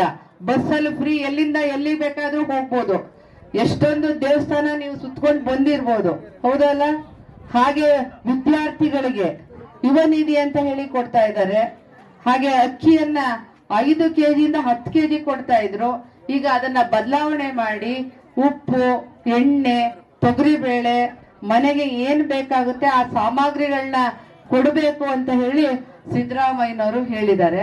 ಆದ್ರಿಂದ ಅದು ಸಹ ಹಣ ಯಾವಾಗ ಆಗುತ್ತಣ್ಣ? ಅದು ನೆಕ್ಸ್ಟ್ ಮಂತ್ ಇಂದ ಕೊಡ್ತಾರೆ ಅಂತ ಹೇಳಿ ನಮ್ ಗ್ಯಾರಂಟಿ ಅಧ್ಯಕ್ಷ ಹೇಳ್ತಾ ಇದ್ದಾರೆ. ಆದ್ರಿಂದ ಈ ಹಂಪಾಪುರದಲ್ಲಿ ದೇವಸ್ಥಾನವನ್ನ ಕಟ್ಟಿದೀರಾ, ಹೇಳ್ತಾ ಇದ್ರು ಲಕ್ಕಮ್ಮ ದೇವಿ ಅಂದ್ರೆ ಲಕ್ಷ್ಮಿ ಇದ್ದಾಗೆ. ಲಕ್ಷ್ಮಿ ಜೊತೆಗೆ ಸರಸ್ವತಿಯೂ ಇರ್ಬೇಕು. ಹೌದು, ವಿದ್ಯಾವಂತರಾದ್ರೆ ಮಾತ್ರ ನಾವು ಆರ್ಥಿಕವಾಗಿ, ಸಾಮಾಜಿಕವಾಗಿ, ಶೈಕ್ಷಣಿಕವಾಗಿ, ರಾಜಕೀಯವಾಗಿ ಬೆಳಿಲಿಕ್ಕೆ ಸಾಧ್ಯ ಆಗುತ್ತೆ. ಇಲ್ಲ ಅಂದ್ರೆ ಸಾಧ್ಯ ಆಗೋದಿಲ್ಲ. ನಮ್ಮ ಮಕ್ಕಳನ್ನ ಆಸ್ತಿ ಮಾಡಬೇಡಿ ನೀವು, ದಯಮಾಡಿ ನಾನು ಕೈ ಮುಗಿದು ಕೇಳ್ತೀನಿ. ಆಸ್ತಿ ಬೇಕು ನನ್ನ ಮಕ್ಕಳಿಗೆ ಅಂತ ಮಾಡಬೇಡಿ, ವಿದ್ಯವನ್ನೇ ಆಸ್ತಿಯನ್ನಾಗಿ ಮಾಡಿ. ನಮ್ಮ ಮಕ್ಕಳಿಗೆ ವಿದ್ಯೆ ಕೊಟ್ರೆ ಅದು ದೊಡ್ಡ ಆಸ್ತಿ ಇದ್ದ ಹಾಗೆ. ಆದ್ರಿಂದ ನಮ್ಮ ಮಕ್ಕಳನ್ನ ವಿದ್ಯಾವಂತರಾಗಿ ಮಾಡಿ. ನಮಗೆ ಇಂಥ ಒಂದು ಸುಂದರ ದೇವಾಲಯ ಬರೋದಕ್ಕೆ ನಮ್ಮ ಸರ್ಕಾರ ಬಂತು. ನಾನು ಒಬ್ಬ ಬ್ಲಾಕ್ ಅಧ್ಯಕ್ಷರಾಗಿದ್ದರಿಂದ ನನ್ನ ಜೊತೆಯಲ್ಲಿ ನಮ್ಮ ನಾಯಕರಾಗಿ SCD ತಮ್ಮಯ್ಯನವರು ಅನುದಾನವನ್ನು 20 ಲಕ್ಷವನ್ನು ನೀಡಿದ್ರಿಂದ ಇವತ್ತು ಜೊತೆಲಿ ಎಲ್ಲರೂ ಸೇರಿದ್ರಿಂದ ಒಂದು ವಿಶೇಷವಾಗಿ ದೇವಾಲಯವನ್ನು ಇಷ್ಟು ಬೇಗ ಕಟ್ಟೋದಕ್ಕೆ ಆ ಧೈರ್ಯ ನಮ್ಮ ಶಾಸಕರಿದ್ರು ಮತ್ತು ನಮ್ಮ ನಾಯಕರುಗಳು, ಗಾಯತ್ರಕ ಇರ್ಬೋದು, ಮಹೇಶಣ್ಣ ಇರ್ಬೋದು, ಇವರೆಲ್ಲ ಇದ್ರಲ್ಲ. ಹಾಗಾಗಿ ಮೂರು ಇದಕ್ಕೆ ಹಣ ಹಾಕಿದ್ರೆ ಬರುತ್ತೆ ಅನ್ನೋ ದೃಷ್ಟಿಯಿಂದ ನಾವು ಮುಂಗಡವಾಗಿ ಸುಮಾರು 15ರಿಂದ 20 ಲಕ್ಷ ಹಣವನ್ನು ಹಾಕಿ ದೇವಾಲಯವನ್ನು ನಿರ್ಮಾಣ ಮಾಡಿದ್ವಿ. ಅದಕ್ಕೆ ಕಾರಣಕರ್ತರಾಗಿರ್ತಕ್ಕಂಥ ತಮ್ಮಯ್ಯನವರು ಇವತ್ತು ಇಲ್ಲಿ ಇದ್ದಿದ್ರೆ ಇನ್ನೂ ಜೋರಿದ್ದು. ಅದಕ್ಕಿಂತ ಇನ್ನು ವಿಶೇಷ ಲಕ್ಷ್ಮಿ ಬಂದಂಗೆ ಇಲ್ಲಿ ನಮಗೆ ಮಂಗಳತ್ನವರು ಬಂದಿದ್ರು. ಅವರು ಮತ್ತೆ ಗಾಯತ್ರಜ್ಞವರು ಹಲವಾರು ಕಾರ್ಯಕ್ರಮಕ್ಕೆ ಜೊತೆಯಲ್ಲಿ ಹೋಗ್ತಿದ್ದಾರೆ. ಹಾಗಾಗಿ ಜೊತೆಯಲ್ಲಿ ಕಾರ್ಯಕ್ರಮಕ್ಕೆ ಭಾಗಿಯಾಗೋದ್ರಿಂದ ಅವರಿಬ್ಬರಿಗೂ ಅಭಿನಂದಿಸುವಂತ ಸಂದರ್ಭ ಇವತ್ತು ಇಡೀ ನಮ್ಮ ಕುಟುಂಬದ ಎದುರುಗಡೆ ಮಾಡಬೇಕಾಗಿದೆ. ಮಂಗಳಕ್ಕ ಮತ್ತು ಗಾಯತ್ರಕ್ಕ ಇಬ್ಬರಿಗೂ ಕೂಡ ನಮ್ಮೆಲ್ಲರ ನಾಯಕರಾಗಿರ್ತಕ್ಕಂಥ HM ರೇವಣ್ಣ ಇರ್ಬೋದು ಮತ್ತು ವ್ಯಕ್ತಿಗಳು ಮಹೇಶಣ್ಣ ಇವರೆಲ್ಲರೂ ಕೂಡ ಅಭಿನಯಿಸಬೇಕು ಅವರಿಗೆ ಅಂತ ಹೇಳ್ತಾ ಅವರು ಈ ಸಂದರ್ಭ ನೀವು ಸಾರ ಹಾಕಿದ್ದು ಅದು ವಿಶೇಷ ಅನ್ನಿಸ್ತು. ನನಗೆ ಎಲ್ಲೂ ಕೇಳಿರ್ಲಿಲ್ಲ. ಈ ಥರ ಎಲ್ಲ ನಾವು ಹೆಣ್ಮಕ್ಳು ನಮಗೆ ಮಾತ್ರ ನೋಡ್ಕೊತೀವಿ, ಆದರೆ ಊರಿನವರೆಲ್ಲ ಸೇರಿಕೊಂಡು ದೇವತೆಗೆ ಹಾಕಿದ್ರಲ್ಲ ಅದು ವಿಶೇಷ ಅನ್ನಿಸ್ತು. ಮತ್ತು ಇನ್ನೂ ಎಲ್ರಿಗೂ ನಾನು ಈ ಲಕ್ಕಮ್ಮ ದೇವಿ ಒಳ್ಳೆ ಆಶೀರ್ವಾದ ಮಾಡಲಿ, ಎಲ್ಲರಿಗೂ ಆಯುಸು ಸುಖ ಶಾಂತಿ ನೆಮ್ಮದಿ ಕೊಡಲಿ ಅಂತ ಕೇಳ್ಕೊತ, ಹಾಗೆ ಎಲ್ಲರಿಗೂ ಒಳ್ಳೇದು ಮಾಡಲಿ ಅಂತ ಕೇಳ್ಕೊತೀನಿ. ನಮಸ್ಕಾರಗಳು.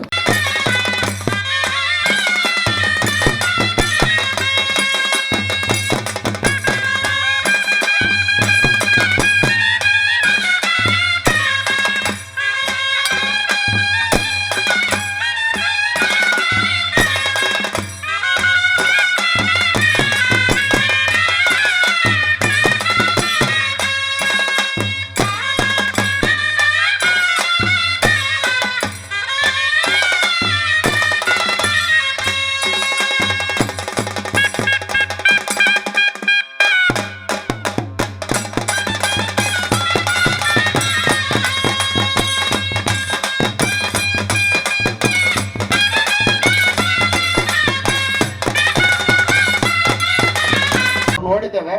ಅದಾದ ನಂತರ ಗ್ರಾಮಸ್ಥರೆಲ್ಲರ ಒಗ್ಗಟ್ಟಿನಿಂದ ಆ ಒಂದು ದೇವಸ್ಥಾನ ನಿರ್ಮಾಣ ಆದ ನಂತರ ಹಂಪಾಪುರದಲ್ಲಿ ಸುಮಾರು 8 ದೇವಸ್ಥಾನಗಳು, ಕೆಳಗಿಂದ ಲೆಕ್ಕ ಹಾಕೊಂಡು ಬಂದ್ರೆ 8 ದೇವಸ್ಥಾನಗಳು ಇಲ್ಲಿ ನಿರ್ಮಾಣ ಆಗಿರ್ತಕ್ಕಂಥದ್ದನ್ನ ನಾವೆಲ್ಲರೂ ಕೂಡ ನೋಡ್ತಾ ಇದ್ದೇವೆ.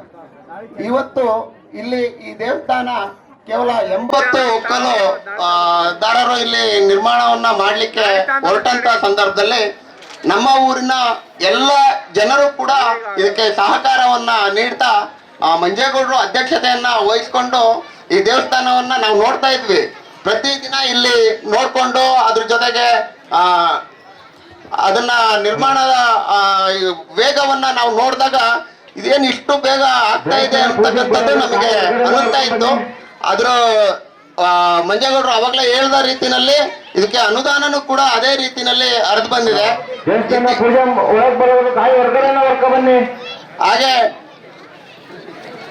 ಹಾಗೆ ಇಲ್ಲಿ ಈ ದೇವಸ್ಥಾನಕ್ಕೆ ದಾನಿಗಳು ಕೂಡ ಯಾರನ್ನು ಕೇಳಿದ್ರು ಕೂಡ ಇಲ್ಲ ಅಂತಕ್ಕಂಥ ಆ ಒಂದು ಮನೋಭಾವವನ್ನ ನೋಡಿ ಕೂಡ ನಮ್ಗೆಲ್ಲರಿಗೂ ಕೂಡ ಖುಷಿ ಆಗ್ತಾ ಇರ್ತಕ್ಕಂಥ ವಿಚಾರ.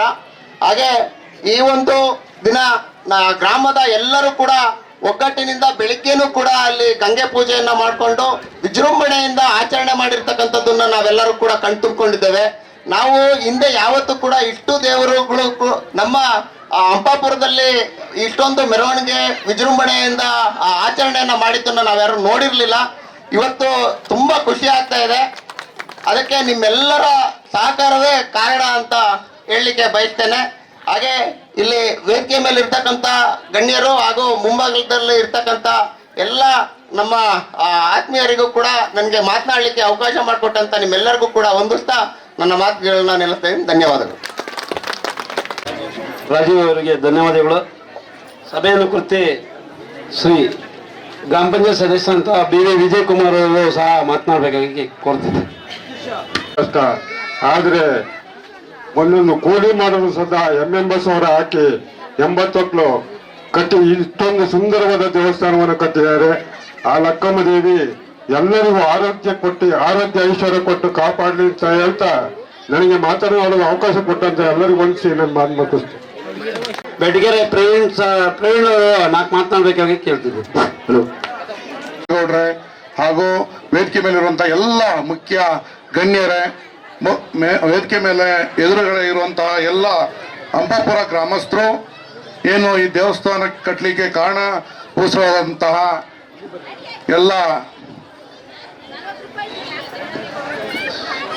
ಎಲ್ಲ ಅಭಿಮಾನಿಗಳೇ, ಈಗ ಈ ದೇವಸ್ಥಾನಕ್ಕೆ ಹಗಲಿರುಳು ದುಡಿದಿದ್ದಾರೆ ನಮ್ಮ ಮಂಜೇಗೌಡರು ಹಾಗೂ ಅವ್ರ ತಂಡ.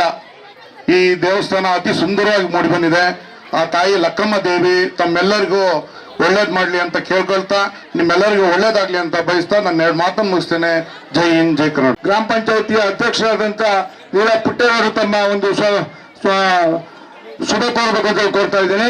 ವೇದಿಕೆ ಮೇಲಿರುವಂತಹ ಎಲ್ಲ ಗಣ್ಯರೇ ಮತ್ತು ನಮ್ಮ ಎಲ್ಲ ಅಕ್ಕ ತಂಗಿಯರೇ ಮತ್ತು ಎಲ್ಲ ನಮ್ಮ ಬಂಧುಗಳೇ, ಈ ದಿನ ಈ ಲಕ್ಷ್ಮೀ ದೇವಾಲಯ ನಮ್ಮ ಹಂಪಾಪುರದಲ್ಲಿ ತುಂಬ ಚೆನ್ನಾಗಿ ಬಂದಿದೆ. ಎಲ್ಲರ ಸಹಕಾರ ಮತ್ತು ಈ ಮಂಜೇಗೌಡರು ತಂಡದವರಿಂದ ಒಳ್ಳೆ ದೇವಾಲಯವಾಗಿದೆ. ನಮಗೆ ನಮ್ಮ ಊರಿಗೆ ಈ ದೇವಾಲಯ ಇರೋದು, ಆ ಲಕ್ಷ್ಮಿ ಬಂದಿರೋದು ನಮ್ಗೆಲ್ಲರಿಗೂ ಲಕ್ಷ್ಮಿ ಮತ್ತು ಸರಸ್ವತಿ ಎಲ್ಲದರಲ್ಲೂ ಹೊಳಿಲಿ. ಎಲ್ಲರಿಗೂ ಶುಭಾಶಯಗಳನ್ನ ಹೇಳ್ತೇವೆ. ಆತ್ಮೀಯ ಬಂಧುಗಳು, ಈಗಾಗಲೇ ನಮ್ಮೆಲ್ಲರ ಪರಮ ಪೂಜ್ಯರು ಆದಂತ ಶ್ರೀ ಶ್ರೀ ಶ್ರೀ ಈಶ್ವರಾನಂದಪುರಿ ಮಹಾಸ್ವಾಮೀಜಿಗಳು ಏನು ಇವತ್ತು ಕಳಶೋತ್ಸವ ಮಾಡಲಿದ್ದಾರೆ. ಹಾಗಾಗಿ ಅವರನ್ನ ವೇದಿಕೆ ಮೇಲೆ ಇಡೀ ಕುಟುಂಬದ ಎಲ್ಲ ಬಂಧು ಮಕ್ಕಳುಗಳು ವೇದಿಕೆ ಮೇಲೆ ಕರ್ಕೊಂಡ್ಬರ್ಬೇಕು. ಅವರು ಮತ್ತೆ ನಮ್ಮೆಲ್ಲರ ನಾಯಕರಾಗಿರ್ತಕ್ಕಂಥ ಎಚ್.ಎಂ. ರೇವಣ್ಣ ಸಾಹೇಬರು ಮಾತ್ರ ಮಾತನಾಡ್ತಾರೆ. ಹಾಗಾಗಿ ದಯವಿಟ್ಟು ಸ್ವಾಮೀಜಿ ಅವರನ್ನ ವೇದಿಕೆ ಮೇಲೆ ಆಸನದ ಕರ್ಕೊಂಡ್ಬರ್ಬೇಕು. ದೇವಾಲಯ ಎಷ್ಟು ಬೇಗ ಆಗ್ತದೆ ಅಂತ ಗೊತ್ತಿರಲಿಲ್ಲ. ನಾನು ಕೆಲವು ಒತ್ತಡದಲ್ಲಿ ಇದಾಯಿತು. ಹಾಗಾಗಿ ಇವರಿಬ್ಬರು ಬರೋದಕ್ಕೆ ಕಾರಣಕರ್ತರು ನಮ್ಮ ಎನ್ ಮಹೇಶ್ ಅಣ್ಣರು. ಯಾಕೆಂದ್ರೆ ರೇವಣ್ಣ ಸಾಹೇಬ್ರನ್ನ ಮತ್ತೆ ನಮ್ಮ ಪರಮ ಪೂಜ್ಯ ಸ್ವಾಮೀಜಿ ಅವರು ಕೂಡ ನಾವೆಲ್ಲರೂ ಕೂಡ ನೀವು ಕೇಳಿಲ್ಲ ಬರ್ಬೇಕು ನಮ್ಮೂರಿಗೆ ಅಂತ. ಆದ್ರೆ ಅವರಿಬ್ಬರನ್ನ ಮನವೊಲಿಸಿ ಯಾರು ಆದಂತ ಎನ್ ಮಹೇಶ್ ಅಣ್ಣ ಕಾರಣಕರ್ತರು ಅಂತ ಹೇಳ್ತಾ ಇವತ್ತು ಪರಮ ಪೂಜ್ಯ ಸ್ವಾಮೀಜಿ ಅವರಿಗೆ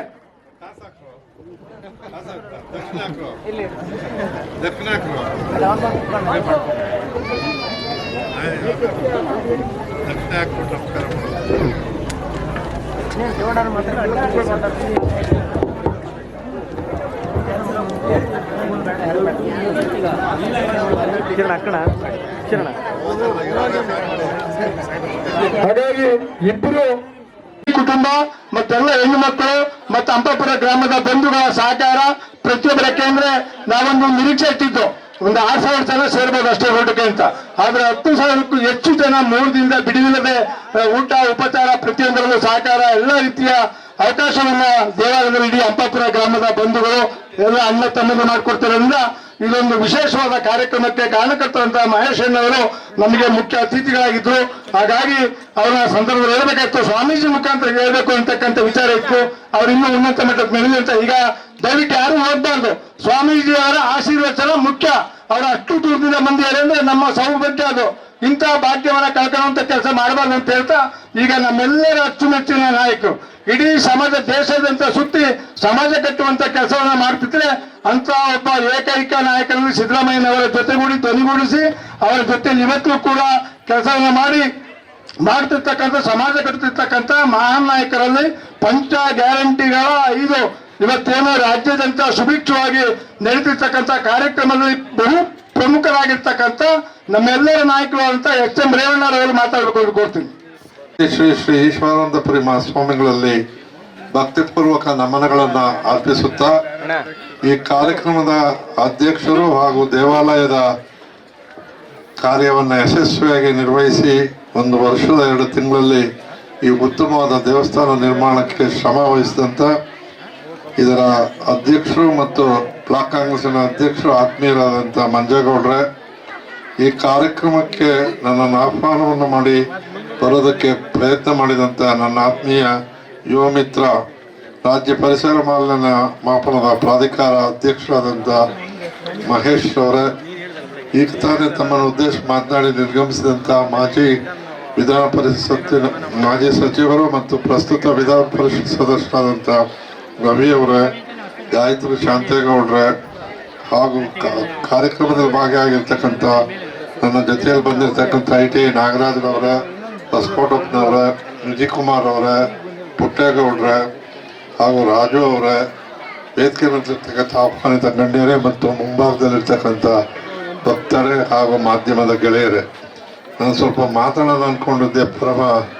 ಈ ಪೂಜಾರಪ್ಪನವರು ಜಾಗ್ರತೆ ಮುಗಿಸಿ ಸ್ವಾಮಿ ನಾವು ಕಳಸಾರೋಹಣ ಮಾಡಬೇಕು ಅಂದ್ರೆ ನನಗೆ ಸ್ವಲ್ಪ ಅದಕ್ಕಾಗಿ ನನ್ನ ಸಮಯವನ್ನು ಪೂಜ್ಯರಿಗೆ ಬಿಟ್ಟು ನಾನು ಒಂದು 5 ನಿಮಿಷ ಮಾತಾಡ್ತೇನೆ. ಗುರುಗಳು ಬಂದು ಕಿವಿಯಲ್ಲಿ ಹೇಳಿದ್ರು ಜಾಗ್ರತೆ ಮುಗಿಸಿ ಅಂತ. ಅದರಿಂದ ಆ ಅರಿವಿರ್ಬೇಕು ನನಗೆ. ಬಂಧುಗಳೇ, ನನಗೊಂದು ಸಂತೋಷ ಏನಪ್ಪ ಅಂತ ಹೇಳಿದ್ರೆ, ನಮ್ಮ ಸಮಾಜವನ್ನು ಬಹಳಷ್ಟು ನಿಕೃಷ್ಟವಾಗಿ ಕಾಣ್ತಾ ಇದ್ದಂಥ ಕಾಲದಲ್ಲಿ ನಾವೆಲ್ಲ 60-70 ವರ್ಷದಿಂದ ನೋಡ್ತಾ ಇದ್ವಿ. ನಾನು ವಿದ್ಯಾರ್ಥಿ ದಶೆಯಲ್ಲಿದ್ದಾಗ ಯಾರಾದರೂ ಒಂದು ತಪ್ಪು ಮಾಡಿದ್ರೆ ಆ ಗುಂಪಲ್ಲಿ ನಾನೇನು ಕುರ್ಬಾನೇನೋ ಅನ್ನೋ ಒಂದು ಮಾತನ್ನ ಕೇಳಿ ನೋವಾಗ್ತಾ ಇತ್ತು. ಅದು ಇವತ್ತು ಭಾಳ ಸಂತೋಷವಾಗಿದೆ. ನಮ್ಮ ಸಮಾಜ ಒಳ್ಳೆ ದಿಕ್ಕಿನಲ್ಲಿ ಮುಂದೆ ಬರೋದಕ್ಕೆ ಪ್ರಯತ್ನವನ್ನು ಮಾಡ್ತಾ ಇದೆ. ಈ ಭಾರತದ ಮೂಲ ಪುರುಷರಲ್ಲಿ ನಾವು ಮೊದಲನೇವರು ಅಂತ ಹೇಳೋದಕ್ಕೆ ಹೆಮ್ಮೆ ಆಗ್ತದೆ. ಇದಕ್ಕೆ ಉದಾಹರಣೆ, ಭಾರತ ದೇಶದಲ್ಲಿ ವಿವಿಧ ರಾಜ್ಯಗಳಲ್ಲಿ ವಿವಿಧ ಹೆಸರಿನಲ್ಲಿ ಕರೆಯಲ್ಪಡುವ 12 ಕೋಟಿ ಕುರುಬರಿದ್ದಾರೆ ಈ ಭಾರತದಲ್ಲಿ ಅಂತ ಹೇಳೋದಕ್ಕೆ ಸಂತೋಷವಾಗುತ್ತೆ, ಹೆಮ್ಮೆ ಆಗುತ್ತೆ. ಅವ್ರನ್ನ ಒಗ್ಗೂಡಿಸೋದ್ರಲ್ಲಿ ನನಗೆ ಸಹಕಾರಿಯಾಗಿರ್ತಕ್ಕಂಥ ನಾಗರಾಜರವರನ್ನ ಇವತ್ತು ಜ್ಞಾಪಿಸ್ಕೊಳ್ತಾ ಒಂದು ಸಂತೋಷ. ನನಗೂ ಈ 8 ಗಂಟನ್ನ ನಂಟನ್ನು ಹೇಳಕ್ಕೆ ಇಷ್ಟಪಡ್ತೇನೆ. ನಾನು ಪ್ರಥಮವಾಗಿ ಪುರಸಭಾ ಅಧ್ಯಕ್ಷರಾಗಿ ಕೆಲಸ ಮಾಡಿದ್ದು ರಾಜಕೀಯದಲ್ಲಿ 8 ತಿಂಗಳು. ತದನಂತರ ಮೊದಲನೇ ವೀರಪ್ಪ ಮೊಯ್ಲಿಯವರ ಸಂಪುಟದಲ್ಲಿ ಮಂತ್ರಿ ಆಗಿದ್ದು 8 ತಿಂಗಳು. ತದನಂತರ SF ಕೃಷ್ಣ ಅವರ ಮಂತ್ರಿ ಮಂಡಲದಲ್ಲಿ ಸಚಿವನಾಗಿದ್ದು 8 ತಿಂಗಳು. ಸಿದ್ದರಾಮಯ್ಯನವರ ಮಂತ್ರಿಮಂಡಲದಲ್ಲಿ ಮಂತ್ರಿ ಆಗಿದ್ದು 8 ತಿಂಗಳು. ಈ ಊರಿನ ಒಕ್ಕಲುಗಳು 80 ನಿಮ್ಗೆ ದುಡ್ಡು ಕೊಡ್ತಾ ಇರೋದನ್ನು 80,000. ಇದನ್ನು ನೋಡಿದಾಗ ನನಗೂ ಅಪ್ಪ ಪುಲ್ಕೋ ನಟ್ಟಿದೆ ಅಂತ ನಾನು ಭಾವಿಸ್ತಾ ಸಂತೋಷದಿಂದ ಈ ದೇವಾಲಯವನ್ನು ಉದ್ಘಾಟನೆಯನ್ನು ನನ್ನ ಕೈಯಲ್ಲಿ ಮಾಡಿಸಿದ್ದೀನಿ. ಭಾಳ ಸಂತೋಷ. ದೇವಸ್ಥಾನ ಉದ್ಘಾಟನೆ ಆದಕ್ಕೆ ಸಾಲದು, ಇದರ ನಿತ್ಯ ಪೂಜೆಗೆ ಒಂದು ಸಿಸ್ಟಮ್ ಮಾಡ್ಕೊಳ್ಳಿ. ಒಂದೊಂದು ಬೀದಿಯವರೋ ಅಥವಾ ಒಂದೊಂದು ಒಕ್ಕಲು. ನನ್ನ ಹುಟ್ಟಿದಿನೂ 8 ಕರೆಕ್ಟು, ಇನ್ನೂ 2 8 ನನ್ನ ಮಗ ಇವತ್ತೇ ಸಿನಿಮಾ ನಟ ಇದ್ದಾನೆ ಅನೂಪ್, ಅವನು ಹುಟ್ಟಿದ ತಾರೀಕು 8. ನನ್ನ ಮೊಮ್ಮಗ ಹುಟ್ಟಿರೋದು ಆರ್ಯ ಹುಟ್ಟಿರೋದು 8. ಇಷ್ಟು ನಾನು 3 ಬರ್ಸ್ಬಿಟ್ಟಿದ್ದೆ. ಇರಲಿ, ನಾನು ಹೇಳೋವಾಗ ಏನಕ್ಕೆ ಅಂದರೆ ಇಲ್ಲಿ 8 ಮತ್ತು 80 ತಾಳೆ ನೋಡಿದಾಗ ಖುಷಿ ಆಯ್ತು ಹೇಳಿದೆ ಅಷ್ಟೇ. ಅದು ವಿಶೇಷತೆ ಏನಿಲ್ಲ. ಹೇಗೆ ನಡ್ಕೊಂಡು ಬಂದಿರ್ತಾರೆ, ಯಾರು ಅರ್ಜಿ ಹಾಕಲ್ಲ ಇಂಥ ದಿವಸ ಹುಟ್ಟಬೇಕು, ಇಂಥ ಜಾತಿಲಿ ಹುಟ್ಟಬೇಕು ಅಂತ. ಆದರೆ ಹುಟ್ಟಿದ ದಿನ ಸಮಯದಲ್ಲಿ ನಾವು ಏನು ಮಾಡ್ತೀವೋ ಅದು ಉಳಿಯುತ್ತೆ ಜೀವನದಲ್ಲಿ. ಆ ವಿಷಯದಲ್ಲಿ ನಾನು ಭಾಳ ಸಂತೋಷವಾಯಿತು. ಮಹೇಶ್ ಇರ್ಬೋದು, ಎಲ್ಲರೂ ಮಾತನಾಡಿದವರು ನನ್ನ ಬಗ್ಗೆ 4 ಒಳ್ಳೆ ಮಾತಾಡಿರೋದಕ್ಕೆ ನಾನು ನಿಮಗೆ ಧನ್ಯವಾದಗಳನ್ನು ಹೇಳಿ, ಇವತ್ತು ಮಹಿಳೆಯರಲ್ಲಿ ನನ್ನ ಪ್ರಾರ್ಥನೆ, 5 ಗ್ಯಾರಂಟಿಗಳು ಇವತ್ತು ಈ ರಾಜ್ಯದಲ್ಲಿ ನಾವು ಇಲ್ಲಿವರೆಗೂ ಖರ್ಚು ಮಾಡಿರ್ತಕ್ಕಂಥದ್ದು 1,18,670,670 ಕೋಟಿ ರೂಪಾಯಿಗಳನ್ನು ನೇರವಾಗಿ ಬಲೆಗೆ DBT ಮೂಲಕ ಕೊಟ್ಟಿದ್ದೇವೆ. ಇಡೀ ಭಾರತದಲ್ಲಿ ಯಾವುದೇ ರಾಜ್ಯದಲ್ಲೂ ಇಷ್ಟು ಹಣ ನೇರವಾಗಿ ಸೇರಿಲ್ಲ. 5 ಗ್ಯಾರಂಟಿಗಳು ಹೇಗೆ ಉಪಯೋಗ ಆಗಿವೆ ಅಂತ ಹೇಳಿದ್ರೆ, ಒಬ್ಬ ತರಕಾರಿ ಮಾರ್ತಕ್ಕಂಥ ಸಣ್ಣ ವ್ಯಾಪಾರಿ ಮನೆಯಲ್ಲಿ ಬೆಳಗ್ಗೆ ಹೊರಟು ಬಸ್ಸಲ್ಲಿ ಹೋಗಿ ಮಾರ್ಕೆಟ್ಗೆ ಹೋಗಿ 2,000 ಆ ಹಣದಲ್ಲಿ ತರಕಾರಿ ತಂದು ಅದನ್ನು ಮಾರಿ ಮಧ್ಯಾಹ್ನ ಅನ್ನಭಾಗ್ಯದಲ್ಲಿ ಊಟ ಮಾಡಿ ಸಂಜೆ ಭಾಗ್ಯ ಜ್ಯೋತಿಯಲ್ಲಿ ಮಕ್ಕಳನ್ನು ಓದಿಸೋವರೆಗೂ ಒಂದು ದಿವಸಕ್ಕೆ ಹಾಸು ಹೊಕ್ಕಾಗಿರ್ತಕ್ಕಂಥದ್ದು ಈ 5 ಗ್ಯಾರಂಟಿಗಳ ಕಾರ್ಯಕ್ರಮ.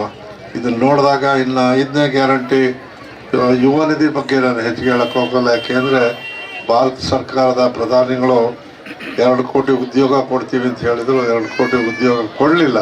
ಅದರ ಉದ್ಯೋಗ ಭತ್ಯವನ್ನು ಕೊಟ್ಟಿದ್ದು ಇಡೀ ಭಾರತದಲ್ಲಿ ಅದು ಕರ್ನಾಟಕ, ಅದು ಸಿದ್ದರಾಮಯ್ಯನವರ ಸರ್ಕಾರ ಅಂತ ಹೆಮ್ಮೆಯಿಂದ ಹೇಳ್ತಾ, ಇವತ್ತು ನಾನು ಆ ರಾಜಕೀಯ ಪ್ರಸ್ತಾವನೆಯನ್ನು ಹೆಚ್ಚು ಮಾಡದೆ ಹೇಳಿದ್ರಿಂದ ನನ್ನ ಕರ್ತವ್ಯ ಹೇಳಬೇಕಾಗಿ ಬಂತು.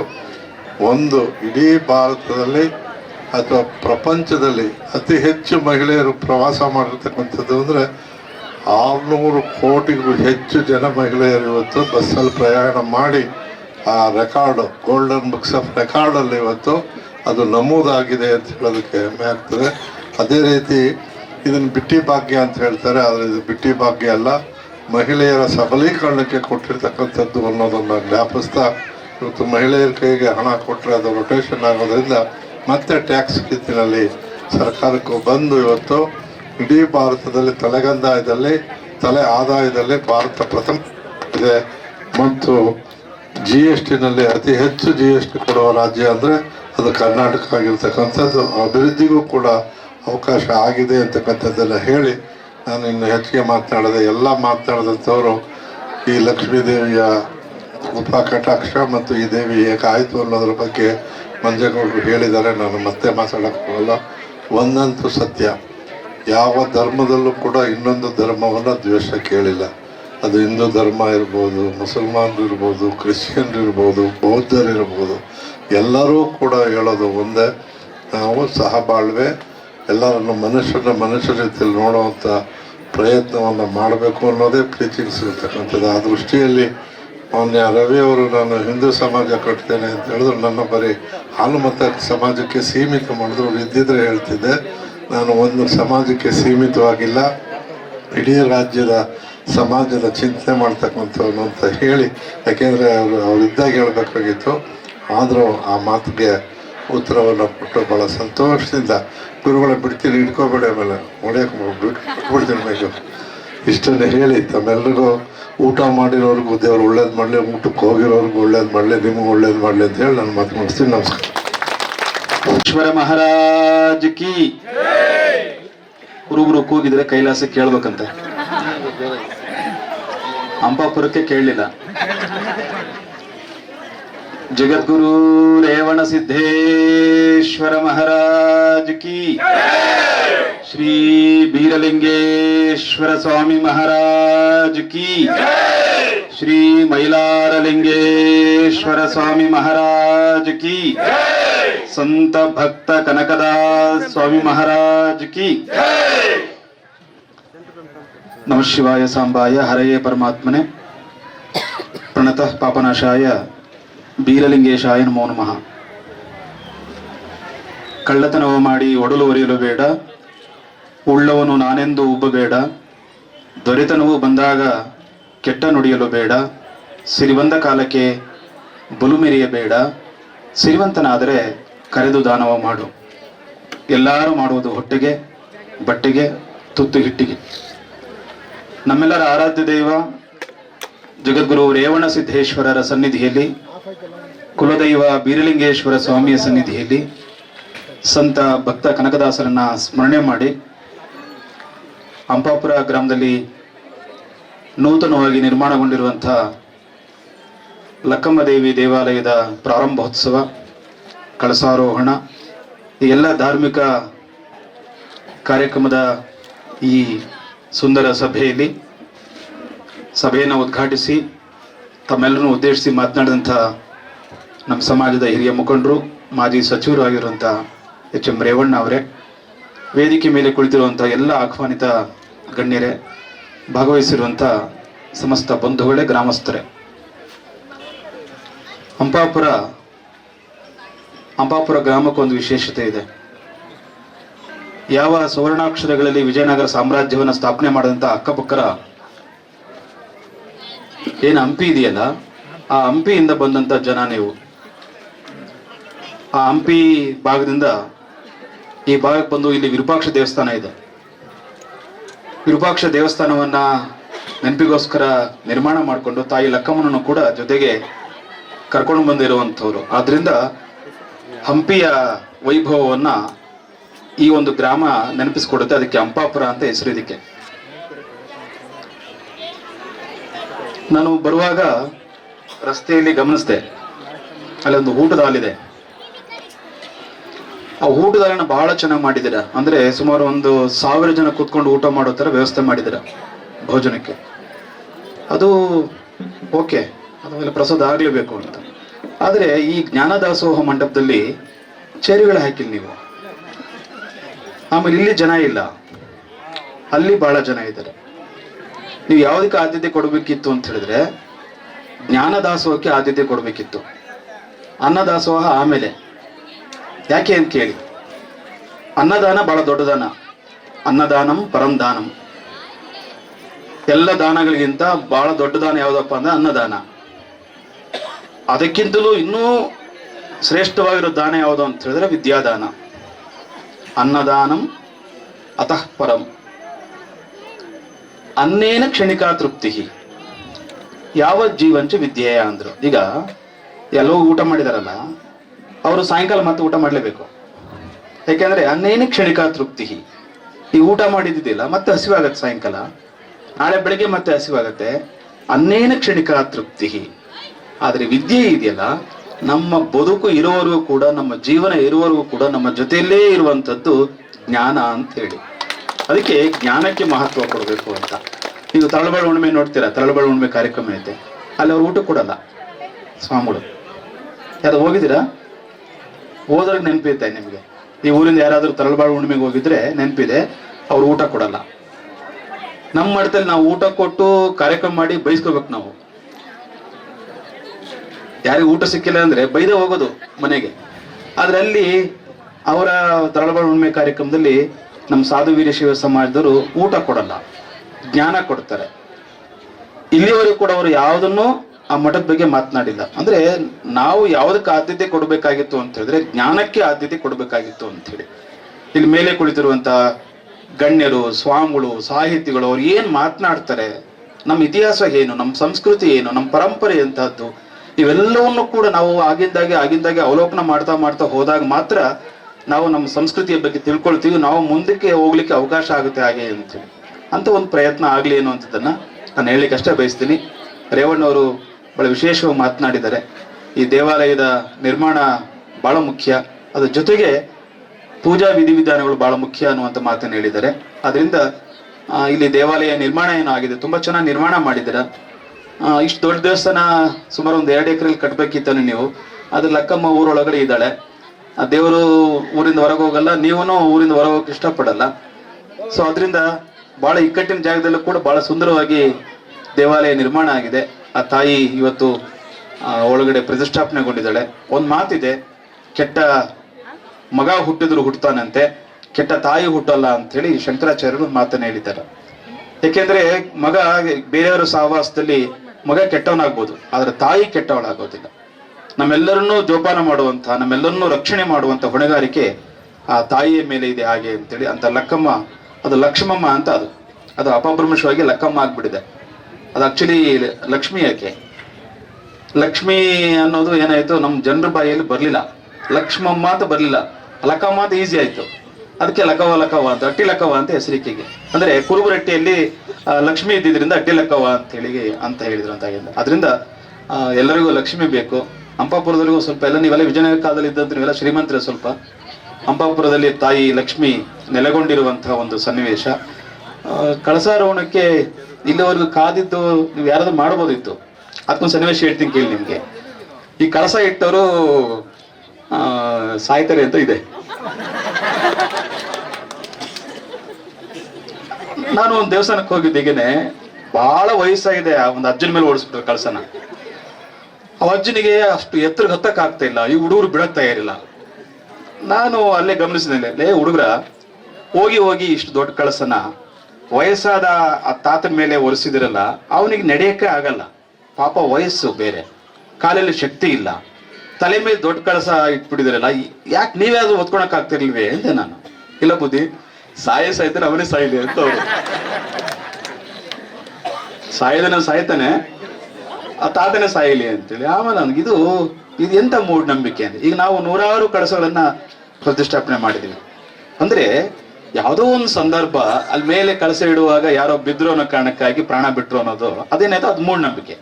ಸೊ ಅದನ್ನೇ ಜಾರಿಗೆ ಇಟ್ಬಿಟ್ರು. ಅದಕ್ಕೆ ಕಳಸ ಮಾತ್ರ ಯಾರು ಇಡಲಿ, ಇಲ್ಲಿ ಅವ್ನು ಕೋಟ್ಯಾಧಿಪತಿ ಬರ್ಲಿ, ಅಷ್ಟೇಪತಿ ಇರ್ಲಿ, ಯಾರೇ ಬರ್ಲಿ, ಅವನು ಕಳಸ ಮಾತ್ರ ನಾನು ಇಡಲ್ಲಪ್ಪ, ಕಳಸಕ್ಕೆ ದುಡ್ಡು ಕೊಡ್ತೀನಿ, ಕಳಸ ಮಾತ್ರ ನಾನು ಇಡಲ್ಲ ಅಂತ ಹೇಳ್ತಾರೆ. ಅದಕ್ಕೆ ನೀವು ಸ್ವಾಮಿಗಾಗಿ ಕಾಡ್ತಿರಲ್ಲ, ಅವರೇ ಬಂದು ಕಳಸ ಇಡಬೇಕು ಅಂತ ಹೇಳಿ ಇದು ಈ ಮೂಢನಂಬಿಕೆಯಿಂದ ಹೊರ ಬರ್ಬೇಕು ನಾವು.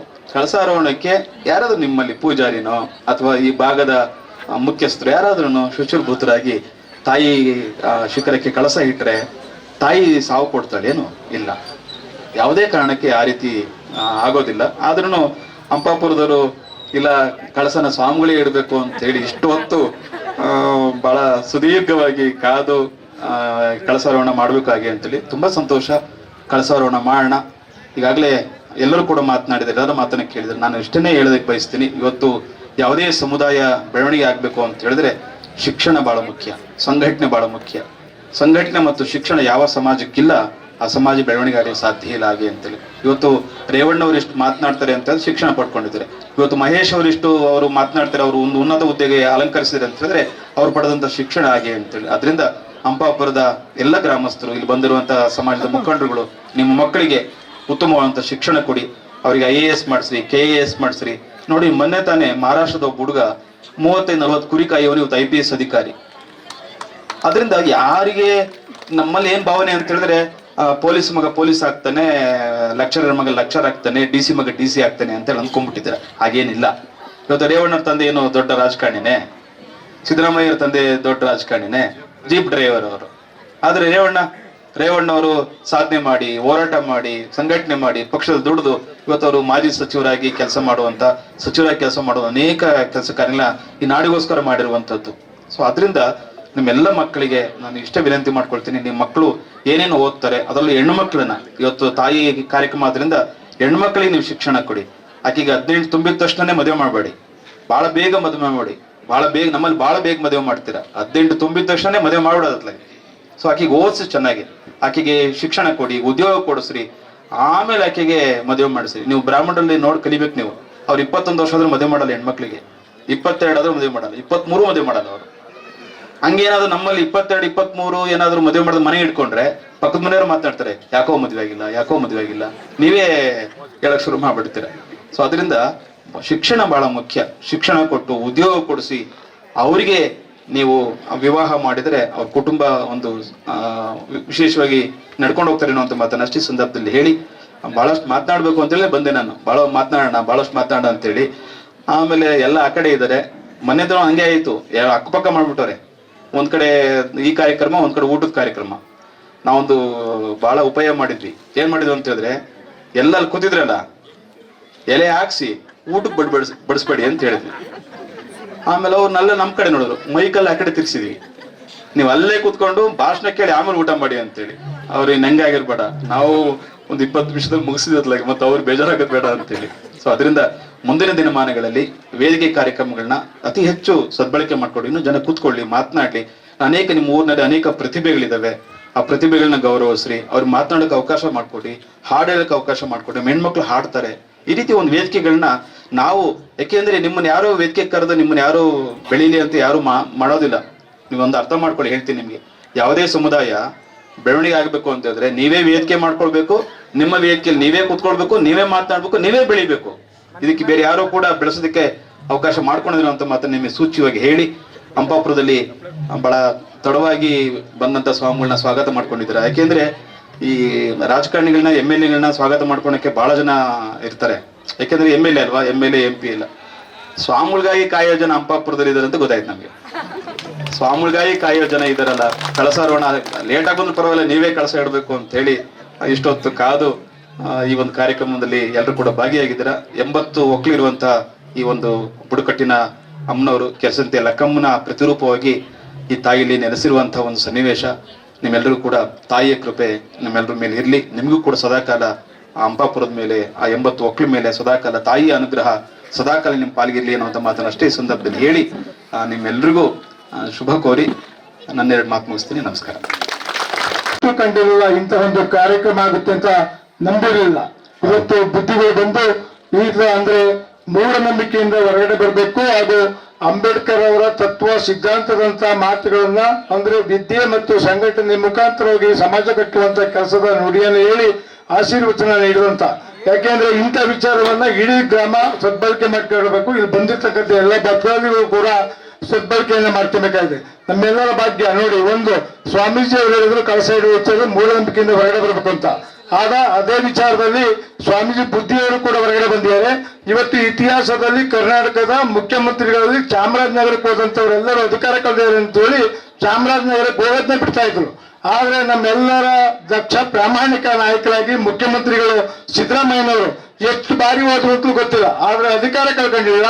8 ವರ್ಷ ಕರ್ನಾಟಕ ರಾಜ್ಯದಲ್ಲಿ ಇತಿಹಾಸದಲ್ಲಿ ಎಲ್ಲ ಮುಖ್ಯಮಂತ್ರಿಗಳಿಗಿಂತ ಹೆಚ್ಚು ದಿನಗಳ ಮುಖ್ಯಮಂತ್ರಿ ಆದಂತ ಮಹಾನಾಯಕರಲ್ಲಿ ಸಿದ್ದರಾಮಯ್ಯನವರೊಬ್ಬರು ನಮ್ಮ ಸಮಾಜದಲ್ಲಿ ಅಂತಕ್ಕಂಥ ವಿಚಾರ ಹೇಳ್ತಾ ಅವರೆಲ್ಲ ಸಮಾಜವನ್ನ ಪ್ರೀತಿ ಮಾಡ್ತಾರೆ. ಒಂದು ಸಮಾಜಕ್ಕೆ ಸೀಮಿತ ಇಲ್ಲ. ಇಡೀ ಅಹಿಂದ ನಾಯಕ, ಅಹಿಂದ ಸಂಘಟನೆಯ ಕಟ್ಟುವಂತ ಸಂದರ್ಭದ ಜೊತೆಯಲ್ಲಿ ಹೆಚ್ಚು ಎಲ್ಲ ಸಮಾಜವನ್ನು ಕೂಡ ವಿಶ್ವಾಸ ತಗೊಂಡೋಗಿ ಇವತ್ತು ರಾಜ್ಯಾದ್ಯಂತ ಒಬ್ಬ ಜನಪ್ರಿಯ ಮುಖ್ಯಮಂತ್ರಿ ನಡೆದರು. ಹಾಗಾಗಿ ಇಂಥ ಒಂದು ಕಾರ್ಯಕ್ರಮ ನಡೆದು ನಮ್ಮೆಲ್ಲರ ಭಾಗ್ಯ.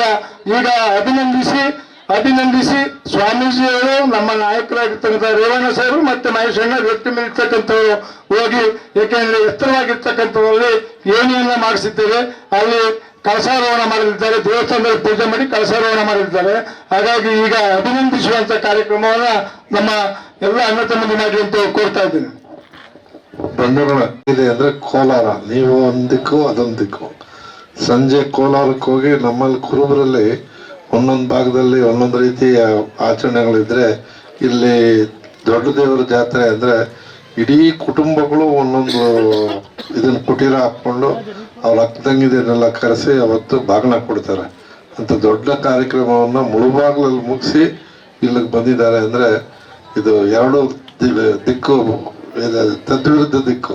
ಕೋಲಾರ ಒಂದು ಕಡೆ, ಈ ಚಿಕ್ಕಮಗಳೂರಿನ ಹಂಪಾಪುರ ಒಂದು ಕಡೆ. ಅದಕ್ಕಾಗಿ ಅವರು ಶ್ರಮ ವಹಿಸಿ ಬಂದಿದ್ದಾರೆ ಅಂತ ಹೇಳಿ ತಡವಾಗಿ ಏನು ಬಂದಿಲ್ಲ. ಧನ್ಯವಾದಗಳು ಸರ್. ಈಗ ಜ್ಞಾನಪೂರ್ಣ ಜಗನ್